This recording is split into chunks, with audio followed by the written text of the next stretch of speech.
Hello, Mark. My name is Claire, and my Chinese name is Gao Jiawei. I'm a freshman. My student number is 51.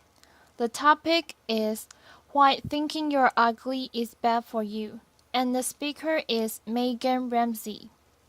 This is my niece, Stella. She's just turned 1 and started to walk. And she's walking in that really cool way that 1-year-olds do. A kind of teetering, my body's moving too fast for my legs kind of way. It is absolutely gorgeous, and one of her favorite things to do at the moment is to stare at herself in the mirror.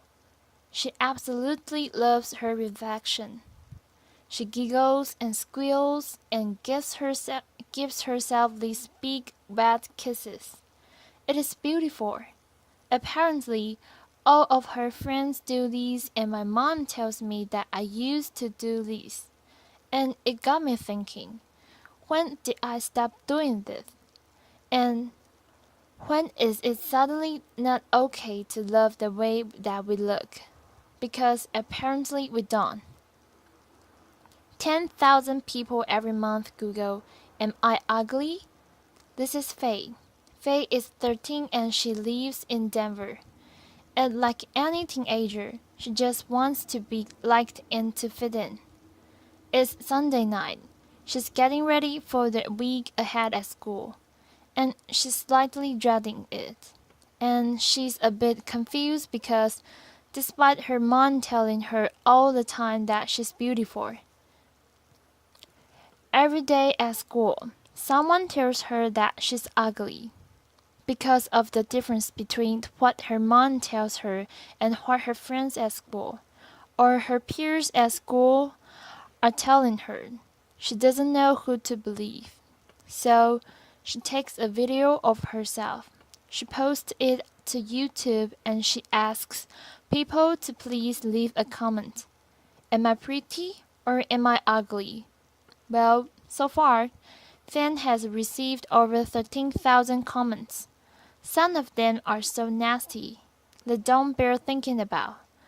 This is an average, healthy-looking teenage girl receiving these feedback at one of the most emotional, vulnerable times in her life.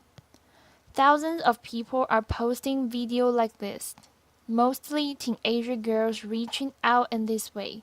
But what's leading them to do this? Well, today's teenagers are really alone. They're under pressure to be online and available at all times. Talking, messaging, liking, commenting, sharing, posting. It never ends. Never before have we been so connected, so continuously, so instantaneously, so young. And as one mom told me, it's like there's a party in their bedroom every night. There's simply no privacy, and the social pressures that go along with that are relentless. This always-on environment is training our kids to value themselves based on the number of likes they get and the types of comments that they receive. There's no separation between online and offline life. What's real or what isn't is really hard to tell the difference between. And it's also really hard to tell the difference between what's authentic and what's digitally manipulated, what's a highlight in someone's life versus what's normal in the context of everyday.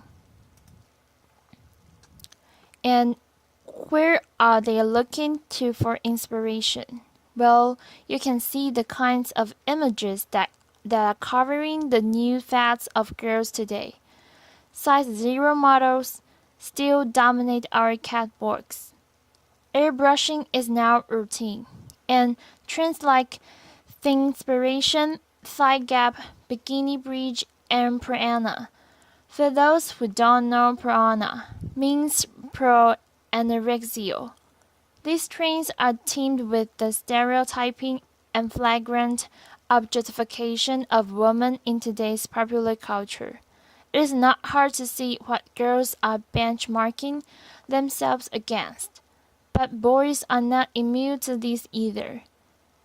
aspiring to these chiseled jaw lines and ripped six-packs of superhero-like sports stars and Playboy music artists. But what's the problem with all of this? Well, surely we want our kids to grow up as healthy, well-balanced individuals. But in an image-obsessed culture, we are training our kids to spend more time and mental effort on their appearance at the expense of all of the other aspects of their identities. So, things like their relationships or development of their physical abilities and their studies and so on begin to suffer. 6 out of 10 girls are now choosing not to do something because they don't think they look good enough. These are not trivial activities. These are fundamental activities to their development as humans and as contributors to society and to the workforce. 31%, nearly 1 in 3 teenagers, are withdrawing from classroom debate. They are failing to engage in classroom debate because they don't want to draw attention to the way that they look. 1 in 5 are not showing up to class at all on days when they don't feel good about it. And when it comes to exams, if you don't think you look good enough, specifically if you don't think you're thin enough, you will score a lower grade point average than your peers, who are not concerned with this. And this is consistent across Finland, the US, and China, and it's true regardless of how much you actually weigh. So, to be super clear, we're talking about the way you think you look, not how you actually look. Low body confidence is undermining academic achievement. But it's also damaging health. Teenagers with low body confidence do less physical activity, eat less fruits and vegetables, partake in more unhealthy weight control practice that can lead to eating disorders. They have lower self-esteem. They're more easily influenced by people around them and they're at greater risk of depression. And we think it's for all of these reasons that they take more risks with things like alcohol and drug use, crash dieting, cosmetic surgery, unprotected earlier sex, and self-harm. The pursuit of the perfect body is putting pressure on our healthcare systems and costing our governments billions of dollars every year. And we don't grow out of it. Women who think they're overweight, again, regardless of whether they are or are not, have higher rates of absenteeism. 17% of women would not show up to a job interview on the day when they weren't feeling confident about the way that they look. Have a think about what this is doing our economy. If we could overcome this, what that opportunity looks like. Unlocking this potential is in the interest of every single one of us. But how do we do that? Well, talking on its own only gets you so far. It's not enough by itself. If you actually want to make a difference, you have to do something. And we have learned there are 3 key ways.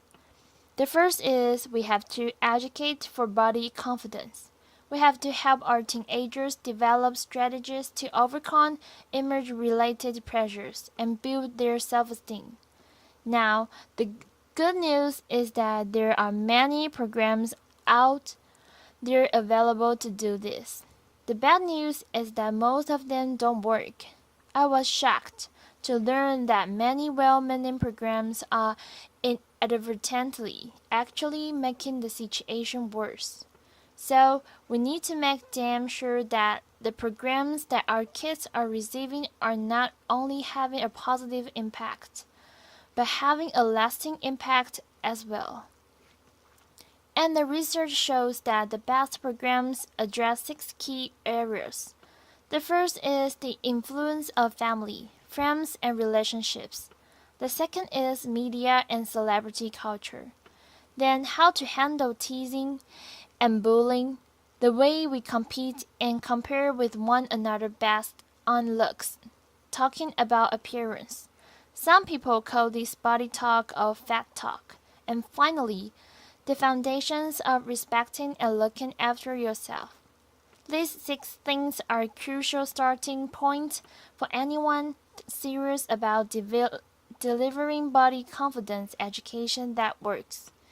And education is critical, but taking this problem is going to require each and every one of us to step up and be better role models for the women and girls in our own lives, challenging the status quo of how women are seen and talked about in our own circles.